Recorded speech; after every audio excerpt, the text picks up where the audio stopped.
بسم اللہ الرحمن الرحیم۔ با کمال لوگ ہی با کمال لوگوں کے مقام کو پہچانتے ہیں۔ حضرت علی کی شان میں یہ حدیث ہے۔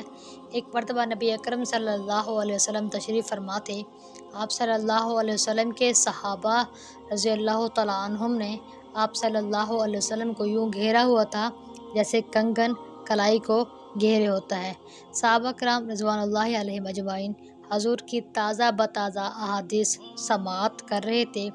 حضرت علی رضی اللہ تعالیٰ عنہ اسی وقت تشریف لائے، سلام کرنے کے بعد کھڑے رہے کہ کوئی جگہ ملے تو بیٹھ جاؤں۔ حضور صلی اللہ علیہ وسلم نے اپنے اصحاب رضوان اللہ علیہم اجمعین کے چہروں کی طرف دیکھا کہ ان میں سے کوئی ان کو جگہ دیتا اور مجلس میں وسعت پیدا کرتا۔ حضرت ابوبکر رضی اللہ تعالیٰ عنہ حضور صلی اللہ علیہ وسلم کی دائیں جانب بیٹھے تھے، لہٰذا حضرت ابوبکر رضی اللہ تعالیٰ عنہ نے اپنی جگہ سے ہٹتے ہوئے فرمایا، اے ابو الحسن یہاں بیٹھیے۔ چنانچہ حضرت علی رضی اللہ تعالیٰ عنہ حضور صلی اللہ علیہ وسلم اور حضرت ابوبکر رضی اللہ عنہ کے درمیان بیٹھ گئے۔ یہ منظر دیکھ کر حضور صلی اللہ علیہ وسلم مسکرا دیے۔ آپ کا چہرہ خوشی سے چمکنے لگا، خوشی کے آثار چہرہ انور پر نظر آنے لگے۔